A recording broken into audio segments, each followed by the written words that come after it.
Well, good morning, brothers and sisters at Grace Bible Chapel.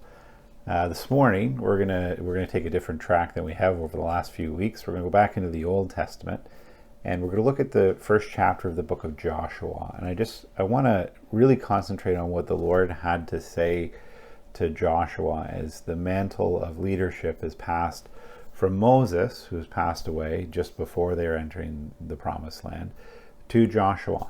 And just to sort of give us some context as to what is going on here, the children of Israel have been miraculously delivered out of Egypt. They originally came to Kadesh Barnea 40 years earlier, had sent spies into the land of Canaan, 12 of them. Two of them were Joshua and Caleb. They came back with a report of a land flowing with milk and honey, one that the Lord had given to them, and that they should go in and take the land because the Lord was with them. The other 10 spies, well, they saw the clans of giants, they saw the high-walled cities, and a warrior-like people who would be the death of them. And the people sided with the 10 in fear, saying that, why have you brought us here to die, going into this land to be killed by these people? And because of that, God, he punished the people. He said, for 40 years you are going to wander around in the desert so that this unfaithful and unbelieving generation will die off. And your children, who you said would be like fodder or for the enemies in Canaan, well, they're going to rise up and they're going to be the generation that goes into the Promised Land. And so the children of Israel spent 40 years in the desert. And they've now come back, and that old generation has passed away, has died off, and the next generation has come up, and this is the generation that Joshua is leading into the Promised Land. And just to give us an idea of who Joshua is, sometimes we might think of him as this, strapping young man. He was at one point. He was Moses' understudy for years, but at this point, he's probably in his 70s at least. They've spent 40 years in the desert. He spent time in Egypt. He's not a young man anymore. And here he is, and he's given the command to the people.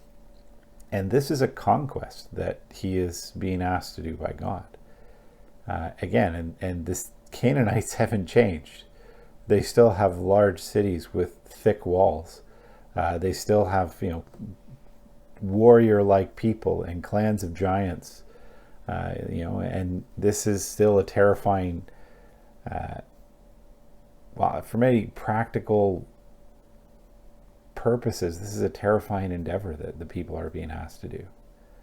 And so this is what I want to take a look at, what God promises Joshua at this point. And so the first few verses of chapter 1 are sort of God speaking to Joshua, and he's giving him it's sort of like a summary of what's happened so far, that the mantle of leadership has been passed to him.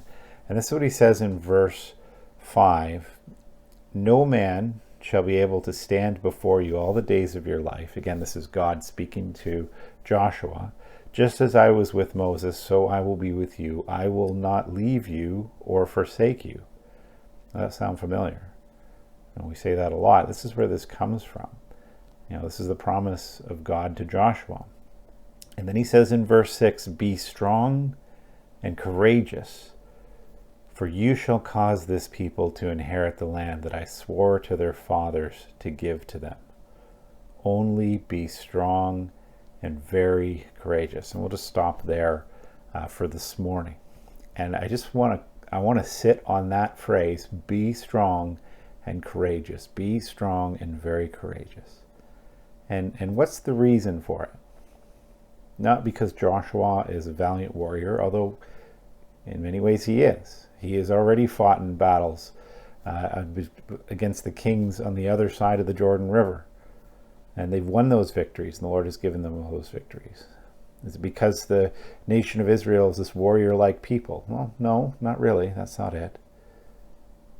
But it's because God is with them. Because as God was with Moses, so God will be with Joshua. And so that's the reason that he can be strong and courageous. And that's the truth for us too today. Whatever God has called us or asked us to do, we can be very strong and very courageous.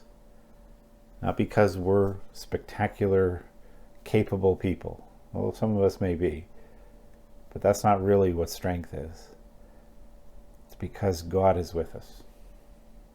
Because even in our weakness, He is strong. In fact, that is our strength, is our weakness, the Bible would tell us, because it's there that God can truly work, there that Christ can work through us and accomplish great things. And so I want to encourage you this morning, as I encourage myself through these words that God spoke to Joshua. Be strong and courageous today.